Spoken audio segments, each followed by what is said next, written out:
TA मैंने क्यों छोड़ा? हर 5 या 6 कमेंट में से एक कमेंट तो ये फिक्स है कि भैया आपने टीए क्यों छोड़ा? मेरे पास हमेशा आता रहता है। भाई बस बोलना ये था कि मतलब आर्मी तो मैंने ज्वाइन कर लिया था, लेकिन अंदर का शोल्डर अभी भी अधूरा था, ठीक है? रीज़न कुछ मेरे पास ऐसा था कि डेस्क जॉब जो कह सकते हैं ना, टीए एज़ अ क्लर्क मेरे पास हमेशा से ऑफ़र रहा था डेस्क जॉब के लिए।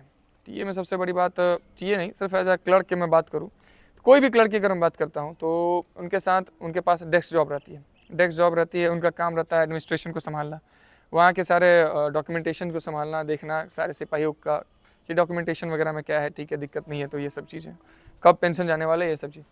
तो मेरे प्रॉब्लम जॉब में नहीं थी भाई, प्रॉब्लम कभी मैं नहीं बोलूँगा कि टीए आर्मी क्लर्क में प्रॉब्लम थी। वो तो सपना रहा था बचपन से ही कि सिंस आई वाज चाइल्ड, तो मेरे पास यही सपना था, या फिर मेरे जैसे बहुत सारे बच्चे होंगे अभी भी जिनका सपना हुआ कि भाई मेरे को आर्मी फोर्स में ज्वाइन करना है, आर्मी में ज्वाइन करना है। बस उनको ये नहीं पता होता है कि उनको जीडी से जाना है, क्लर्क से जाना है, ट्रेड्समैन से जाना है, क्या जाना है। उनके पास सपना एक ही रहता है कि उनको आर्मी ज्वाइन करनी है। ऐसा सपना मैं भी बच्चा था, मैं भी देखता था उस टाइम पे। लेकिन जब मैं हकीकत में ज्वाइन किया, मैंने जब ज्वाइन किया टी एज ए क्लर्क के रूप में, तो अब मेरे को समझ में आया था कि मेरी जो चाहत थी वो कुछ और थी। मेरी चाहत थी भाई, मैं एक फील्ड पर्सन हूँ, मेरे को फील्ड ज़्यादा पसंद है। To age limit and role restriction, मैं स्पेशल फोर्सेस कुछ और वहाँ पे ज्वाइन नहीं कर सकता था। स्पेशल फोर्सेस में कोई भी फोर्सेस, एनएसजी या फिर कमांडो कोर्स या फिर आप कह सकते हो कि पैरा कमांडो, कोई भी हमारे टीए में तो मैंने जब एडमिनिस्ट्रेशन, मैंने अपने हायर अथॉरिटी से पूछा, मैंने अपने सीनियर से पूछा कि sir can I join after my क्या कह सकते हैं, अपना ट्रेनिंग कंप्लीट करने के बाद क्या मैं ज्वाइन कर सकता हूँ, मैं फॉर्म भर सकता हूँ? तो उनका साफ था कि नहीं, जो भी ट्रेड्समैन होते हैं वो नहीं कर सकते हैं। तो ये तो सबसे बड़ा रीज़न मेरे पास वही बन गया था। और दूसरा रीज़न था कि ठीक है, I am not that kind of person कि मैं एक जगह बैठ के और उसके बाद अपना लाइफ कंप्लीट कर लूँ, ये मेरे से नहीं हो पाता।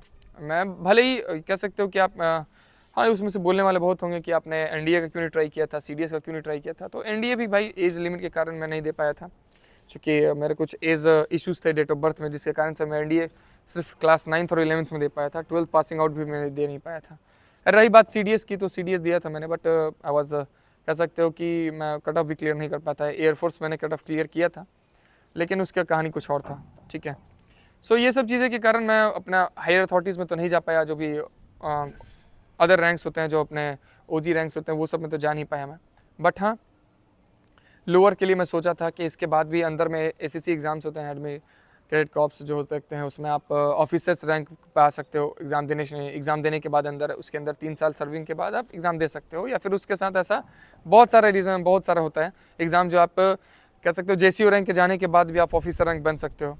तो उन सब में भी एक ही क्राइटेरिया आ रही थी, वो मेरे एज को लेकर आ रही थी। तो एज में मैं हमेशा कहना चाहूँगा एक बात कि अगर आप आर्मी ज्वाइन कर रहे हो, चाहे आप अग्निवीर कर रहे हो या फिर आप टीए ज्वाइन कर रहे हो, 17 से 18 की एज में अगर आप ज्वाइन कर ले रहे हो, 19 मैक्सिमम 19, तो आप लाइक अपने लाइफ पे एक ऐसे मुकाम पे वो जॉब ले लोगे ना, जिस मुकाम पे आपको सब कुछ मिल सकता है। आफ्टर रिटायरमेंट आपको जो होता है, पेंशन की टेंशन नहीं, टीए में तो आपको पेंशन का टेंशन नहीं है, आपके पास एक फिक्स अमाउंट आते रहेगा।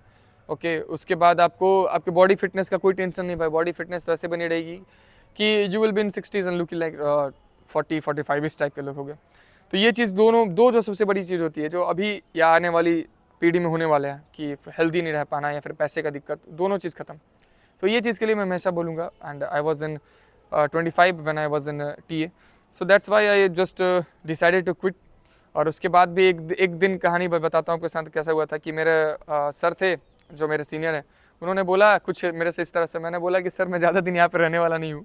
उनको तब ये बात नहीं पता थी कि मैं डेस्क जॉब मेरे से नहीं हो पाता है, मेरे से मतलब होने का बात नहीं है, बट मैं ट्राई ही नहीं करना चाहता हूँ भाई। मेरे को ऐसा फील होता है कि यार मैं अपने पोटेंशियल यहाँ पे इस्तेमाल नहीं कर पाऊँ, मैं कहीं और इस्तेमाल कर सकता हूँ, चाहे वो कुछ सिखाने में क्यों ना हो। उससे ज़्यादा बेहतर मेरे को लगा था कि शायद मैं कुछ ट्रेनर ही बन जाऊँ इस टाइप से। एक समय में ऐसा मेंटलिटी मेरा हुआ था, मैं आपसे झूठ नहीं कहूँगा, एक समय मेरे पास ऐसा सब मेंटलिटी आ गया था कि अच्छा ठीक है ऑफिसर बन सकता हूँ मैं। बट फिर मैंने अपना एज देखा, तो 27 के बाद आप फॉर्म भर नहीं सकते थे एसएससी का। अच्छा ठीक है, एक और आया था जिसमें 30-35, तो फिर 5 साल का सर्विस चाहिए। सारा माइनस प्लस करने के बाद मेरे को यही चीज़ समझ में आ रहा था कि नहीं, मतलब मैं ऑफिसर्स नहीं बन सकता हूँ, और इसमें रहने के बाद मेरे पास एक ही काम है, ये करना। अच्छा ये चीज़ छोड़ दो, अगर ये चीज़ मैं नहीं कर पाऊँ तो फिर आप अपने नज़र में गिर जाओगे कि यार क्लर्क से भर्ती हुआ और उसके बाद बंदा जीडी का काम कर रहा है, ठीक है। तो ये चीज़ तो मैं हो नहीं पाता मेरे से। तो फिर मेरे पास अभी ऑप्शन एक आया था स्टेट पुलिस का, उसमें मेरी मेरिट आ गई थी, तो मैंने स्टेट पुलिस ज्वाइन करना चाहा। ठीक है, एज अभी मैं सबसे कह सकता हूँ कि उसके लोएस्ट रैंक पर हूँ।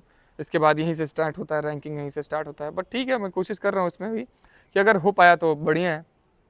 लाइफ अभी कहाँ लेके जाती है उसका भी कुछ पता नहीं भाई।